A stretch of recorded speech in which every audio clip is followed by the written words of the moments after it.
Bismillahirrahmanirrahim. Assalamualaikum warahmatullahi wabarakatuh. Alhamdulillahirabbil alamin wassalatu wassalamu ala asyrafil anbiya'i wal mursalin sayyidina wa maulana Muhammadin wa ala alihi wa ashabi ajmain. Allahumma 'allimna ma yanfa'una wanfa'na bima 'allamtana wa zidna ilma. Allahumma arinal haqqa haqqan warzuqna ittiba'ah wa arinal batila batila warzuqna ijtinabah. Alhamdulillah, segala pujiannya bagi Allah Subhanahu wa taala. Salawat dan salam semoga senantiasa tercurah limpahkan kepada uswah kita baginda Nabi Muhammad sallallahu alaihi wasallam. Di pembahasan kali ini insyaallah kita akan membahas tentang ar-raghbah.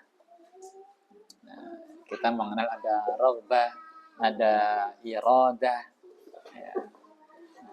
Ya, raghbah dan iradah yang biasa diartikan sebagai keinginan dan kehendak, ini nanti pembahasannya akan sangat erat dengan pembahasan niyah.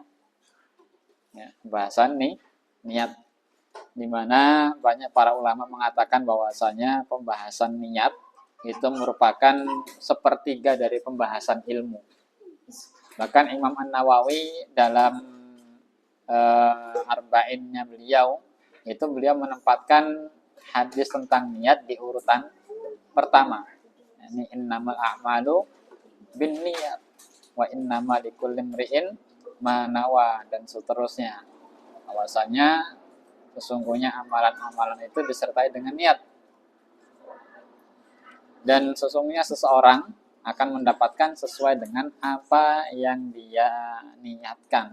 Niat ini kan berarti ada kehendak, ada keinginan. Pembahasan kita adalah tentang raghbah. Aslu raghbah as-sa'atu lisyai'. Jadi asal arti raghbah, kita artikan raghbah saja ya. Raghbah dari ra, ghain dan ba. Nah, raghiba yarghabu, nanti masdarnya raghbah atau raghbatun. Ini raghbah siapa sih? Ada namanya raghbah. Oh, raghbah. Ya raghbah. Pakai ghain bukan? Oh enggak. Oh ya.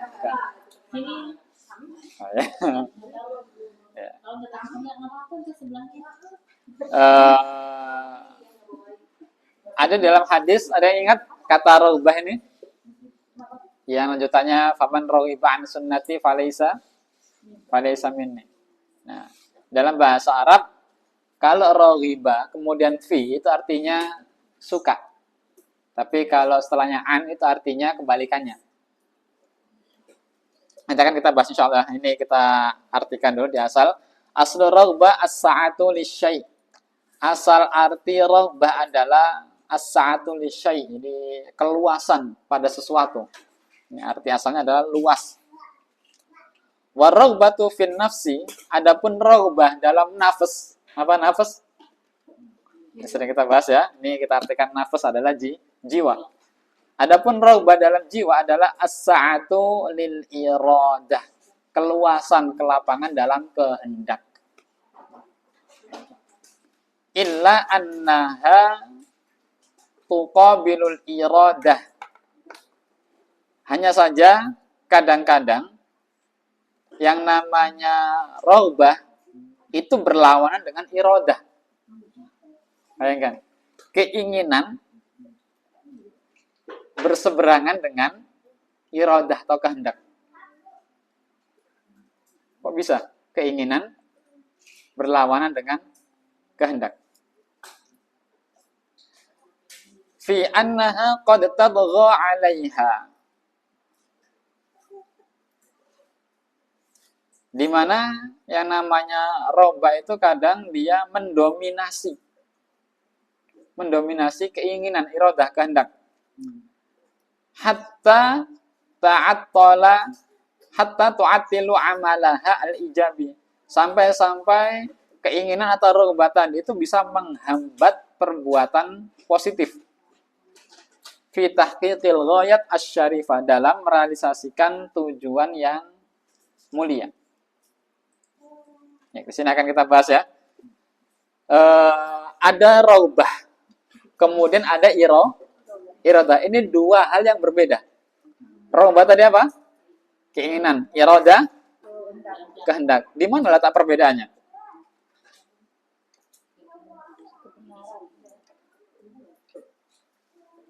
Nah, di sini belum jelas. Nah, kita lanjutkan dulu ya.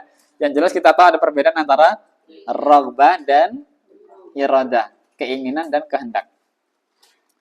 Farraghbatu idzan hiya an-nuzu' at-tilqai. Raghbah itu adalah an-nuzu' at-tilqai, respon spontan. Jadi tindakan spontan. Ad-da'i ila ghayatin ma'lumah, yang mengarahkan pada tujuan tertentu. Au mutakhayyalah, atau mengarahkan kepada sesuatu yang dihayalkan. Ya, ini raghbah. Jadi ada tindak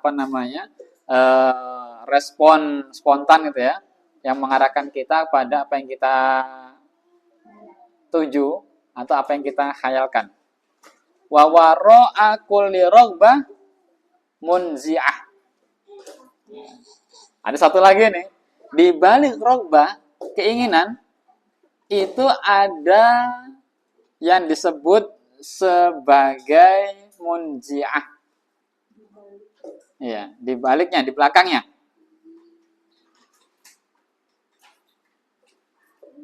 Apa itu? Nah, ini yang mendasari raghbah tadi. Kecenderungan dasar, hasrat.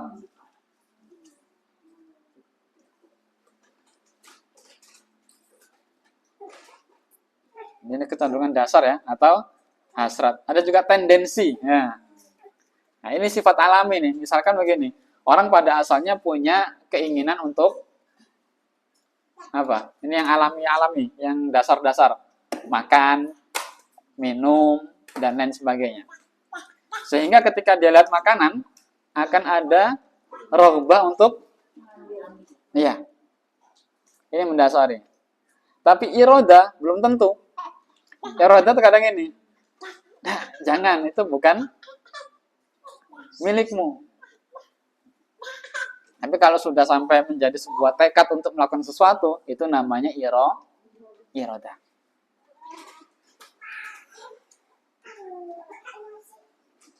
Kama anna wara'a kulli iroda raghbah. Tadi kan di balik iroda ada raghbah. Di balik raghbah ada, iya, ada tadi hasrat, ada tendensi. Dan yang namanya kecenderungan, hasrat, dan tendensi ini merupakan perilaku alami yang dimiliki seseorang. Dan ini biasanya terbentuk dari, ya, alami sejak lahir atau kadang dari lingkungan.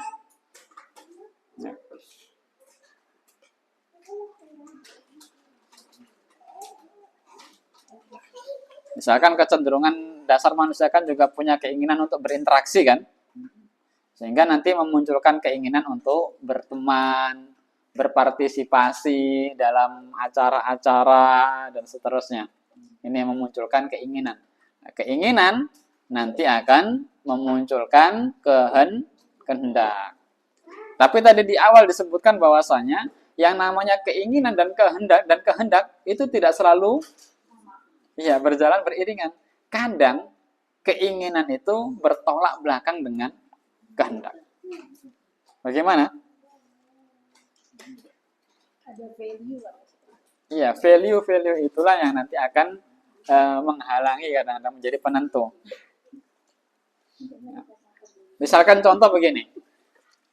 Ada orang pengen sholat berjamaah ke masjid. Kehendaknya. Ya. Tapi ternyata dia tuh punya apa? Hasrat alami, ngantuk. Nah, sehingga raghbahnya mengatakan dia tidur. Nah, jadi bertolak belakang antara dia pengen tidur, keinginan untuk tidur, dengan kehendaknya untuk, pernah mengalami seperti ini? Iya. Pernah kan? pengen jemput. Makanya di sini perlu dibedakan nih, mana yang menjadi apa namanya hasrat, apa dasar tadi atau tendensi alami manusia, mana yang menjadi raubah, mana yang menjadi irodah. Irodah dan raubah tidak selalu berjalan beriringan atau berbanding lurus.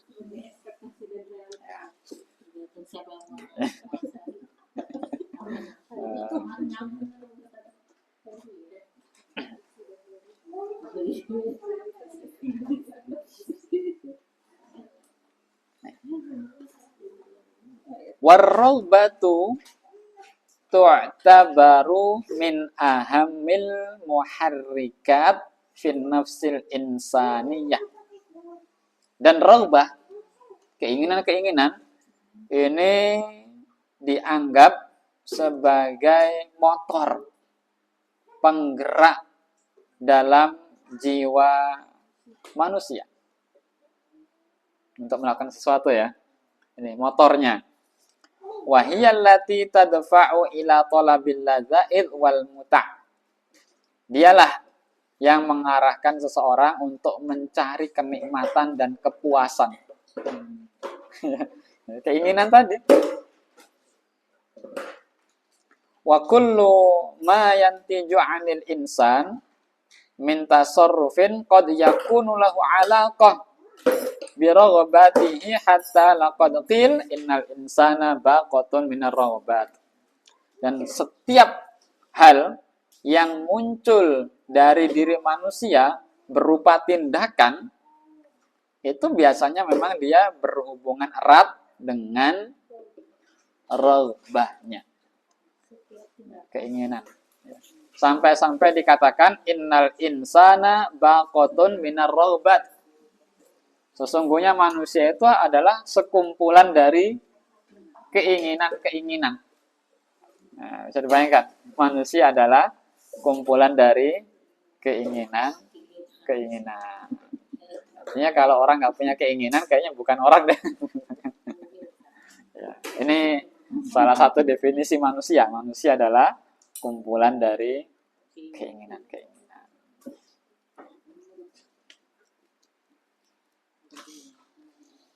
Kita bahas tadi keinginan yang dipengaruhi oleh dorongan spontan tadi ya. Keinginan dijelaskan sebagai dorongan yang mengarahkan seseorang pada tujuan tertentu tadi. Dan juga apa yang menjadi khayalannya, apa yang dia bayangkan. Biasanya kalau kita punya bayangan-bayangan, itu kan biasanya apa? Ada keinginan mendorong untuk dalam ilmu psikologi ini disebut dengan konsep motivasi intrinsik. Jadi pengaruh-pengaruh yang sifatnya internal, bukan eksternal. Jadi ini diri kita sendiri nih. Diri kita sendiri. Apa? Nanti ya? Minta disuapin. Saya sebentar. Sini. Lah kok malah mundur-mundur?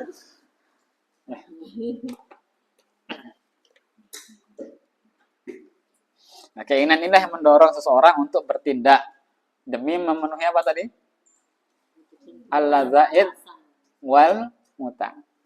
Kenikmatan dan kepuasan. Ibu-ibu semuanya, kalau kita melakukan sesuatu itu ada keinginan tidak? Yang mendasarinya. Keinginannya itu apa? Ya pengen aja tuh apa yang dituju gitu.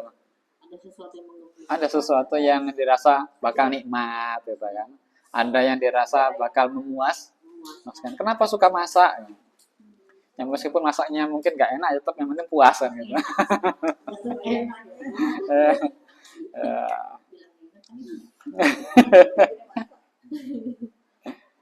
Baik, kita lanjutkan. Tadi disebutkan bahwasanya ar-raubah kadang itu bisa mendominasi. Mendominasi kehendak. Kehendak itu biasanya diputuskan atas value, dasar-dasar pertimbangan, nilai nilai-nilai. Tapi kalau keinginan, pokoknya dia pengen nikmat dan pengen puas. Ya. Adapun iradah tadi kehendak itu sudah mengarahnya ada pertimbangan nilai. Sehingga kadang terjadi konflik antara ini, keinginan dan kehendak. Masih ingat pembahasan tentang nafs, ada nafsun ammarah bisu, ada nafsus lawwamah, kemudian ada nafsul mutmainnah. Berarti kalau kita bawa dalam konteks ini artinya nafsun ammarah bisu itu apa? Nafs ammarah bisu itu antara keinginan dan kehendak itu sama-sama buruknya. Jadi nggak ada pertimbangan atau mencela perbuatan buruk yang sudah dilakukan karena memang kehendaknya buruk didasari oleh keinginan yang buruk. Maka sudah ammarah bisu. Tetapi kalau masih ada perbedaan antara keinginan dan kehendak, kehendaknya, iradahnya dia pengen melakukan kebaikan. Tapi kok ya dia yang dilakukan keburukan. Kehendaknya mengatakan saya nggak ingin melakukan kemaksiatan, saya nggak ingin melakukan keburukan, tapi tetap saja dia kalah. Akhirnya setelah sadar apa? Mencela. Jadi kata lawam itu dari kata laum, lama yalumu, yang artinya mencela. Ya, ini konflik antara tadi keinginan dan kehendak. Ini masih lumayan ya. Masih lumayan. Ya Tuhan nafsul mutmainnah ini yang kita cari sebenarnya. Adapun nafsul mutmainnah adalah iradah dan raghbahnya itu sejalan. Ya, ketertarikannya itu adalah kepada hal-hal yang bersifat bersifat kebaikan, sehingga jiwanya tenang, nggak lagi mencela. Orang dia keinginannya baik, terus kehendaknya juga sama, kehendaknya juga baik.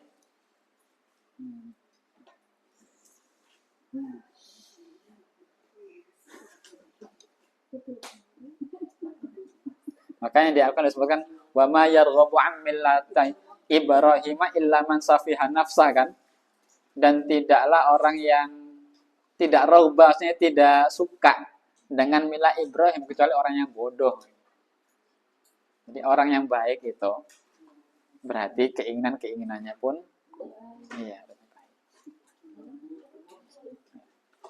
Kita kembalikan tadi pembahasan. Kalau raghbah tadi dipengaruhi oleh apa tadi? Hasrat dasar ya. Hasrat dasar kan? Karena ini sifatnya internal, berarti untuk mengubah hal-hal yang sudah melenceng, itu diperlukan faktor eksternal. Disitulah ada doa, disitulah ada pendidikan, disitulah ada proses tazkiyah, ada muhasabah untuk mengoreksi kembali. Jangan-jangan naz'ah kita tadi itu, tendensi kita, hasrat alami kita itu sudah melenceng. Kalau itu sudah melenceng, otomatis rohbahnya pun melenceng. Gitu. Kalau rohbahnya sudah melenceng, bagaimana mungkin iradahnya bisa lurus?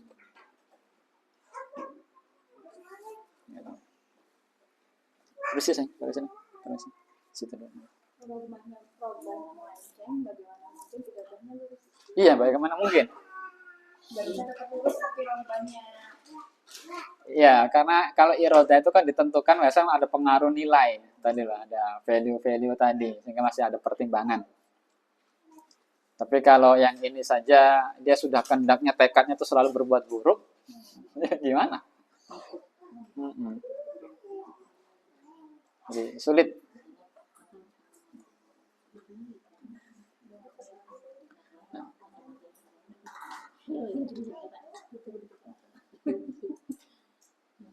Raghiba yarghabu itu juga disebut sebagai keinginan yang memiliki intensitas ya. Sampai nanti ada, kalau sudah intensitasnya itu sangat tinggi disebut sebagai tamak itu loh. Tamak. Jadi keinginannya udah. Karena nanti ada di bawahnya tamak itu kan ada haroso. Haroso itu gemar sekali. Jadi ada roba, ada hirs. Hirs itu bersemangat untuk sangat ingin.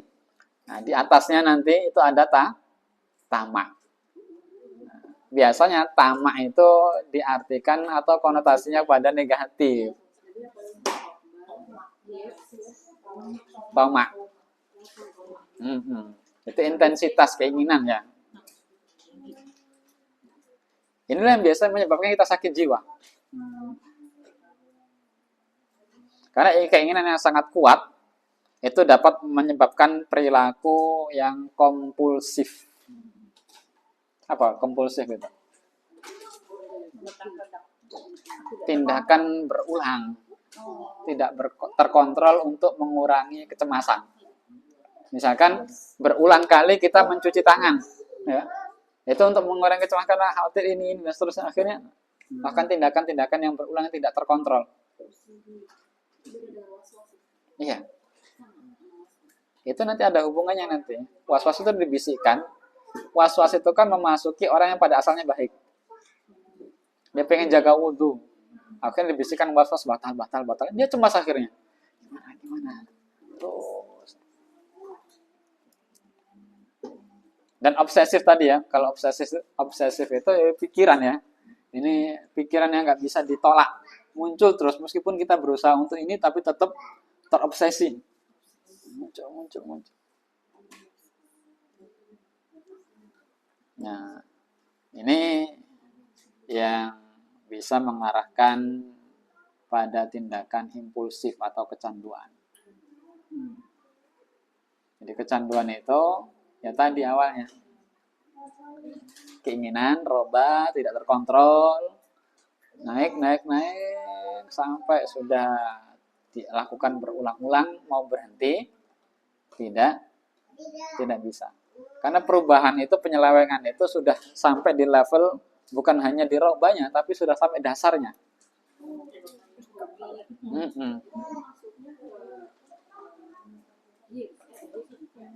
Ya?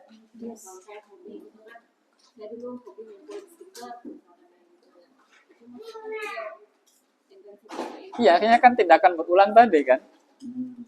Jadi sesuatu yang sifatnya kompulsif tadi. Karena ada kepuasan. Iya. Nah, itu dia fungsinya kita bahas ini itu untuk mengklasifikasi, mengenali itu. Ini yang mana. Iya. Misalkan mungkin, mohon maaf ini. Kalau kecenderungan hasrat alami manusia, itu dia punya ketertarikan terhadap lawan jenis. Karena dia punya ketertarikan terhadap lawan jenis, makanya lihat akhwat atau lihat ikhwan dia tertarik, ada keinginan untuk gimana kalau dia jadi pasanganku ya. Terus nanti naik jadi irodah, itu kan sudah ini tadi karena ada ketertarikan jadi irodah tadi, dia sudah melakukan langkah-langkah mungkin ya apa yang akan dia lakukan untuk melamar ini dan seterusnya itu. Itu urutannya. Ini lurus ini kan, sesuai kan? Nah, tapi nanti ada gini, kita tidak bisa menyalahkan yang hasratnya. Hasrat alami tetap sama, dia tertarik dengan lawan jenis. Karena ada ketertarikan itu ternyata irodah, bukan robahnya melenceng. Nah, kan? Akhirnya dia pengen mencari kepuasan tadi itu dengan ya, pacaran, dengan ini dan seterusnya. Ya, robah dan irodahnya rusak. Padahal ininya masih ada, tapi orang yang level dasarnya itu sudah lenceng. Normalnya orang itu suka dengan lawan jenis, tertarikannya. Tapi ini dia, nah, dari mana pelencengan itu? Ini kan berarti kalau pelencengannya di level roba, masih mungkin di ini kan? Dia di inilah, di terapi, di ini dikasih masukan-masukan, diberikan nasihat, diberikan pelajaran, ini harusnya begini, begini, begini, begini, sehingga nggak boleh, gitu kan. Tapi kalau yang sudah level ini, terapinya beda. Gitu. Kita perlu mengenali di level mana pelencengan kita itu.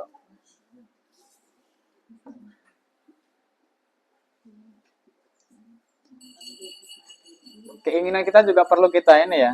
Karena kalau ini ada istilahnya apa sih OCD ya? Apa OCD? Yang ada compulsive disorder.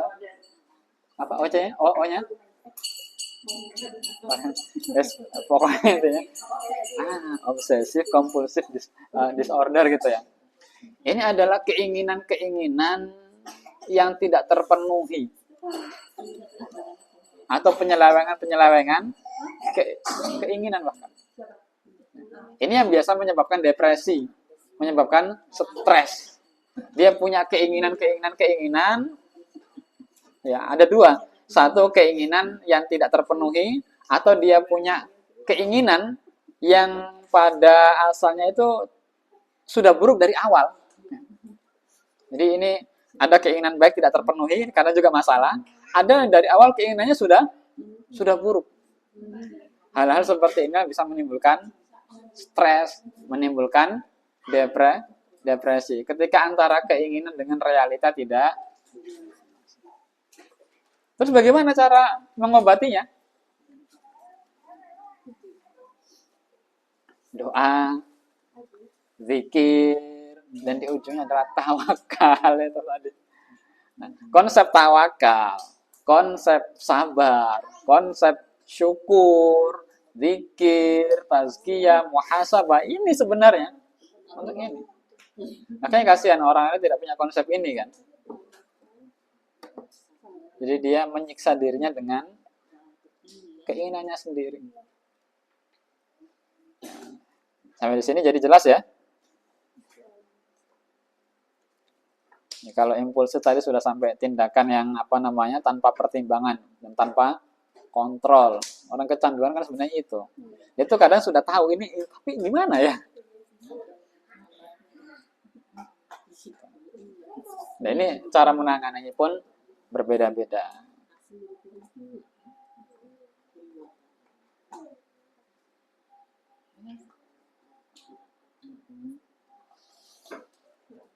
Sampai di sini sudah ketemu jawabannya? Karena tadi manusia itu disebutkan sebagai apa tadi? Manusia tadi definisinya? Insan baqatun minar raghabat. Sekumpulan atau kumpulan-kumpulan keinginan. Nah, keinginan inilah yang seperti pedang bermata dua. Orang nggak punya keinginan, nggak punya tujuan, nggak punya hasrat, nggak punya cita-cita, ya mau apa dari hidup. Tapi banyak pula orang yang tersiksa oleh keinginannya sendiri. Jadi memang betul sebelum kita mengubah sekitar kita, kita yang harus mengubah diri kita sendiri dulu. Innallaha la yughayyiru ma biqaumin hatta yughayyiru ma bi anfusihim. Bagaimana kita mengobati diri sendiri? Bagaimana kita mau memperbaiki diri? Kalau mengenali masalah kita saja kita tidak bisa. Iya. Ya. Saya tahu saya sakit. Saya tahu saya ada masalah, stres, saya depresi. Tapi saya nggak tahu ini permasalahannya di mana. Terus bagaimana Anda mengobatinya?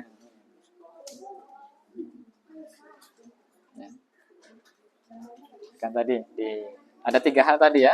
Ada naza'ah tadi yang menjadi dasarnya, ada robah, ada iradah. Pengen masuk perguruan tinggi, itu keinginan. Sudah bercampur juga dengan iradah kan, ada hal-hal yang dilakukan kan. Kenapa orang pengen masuk perguruan tinggi kan begitu?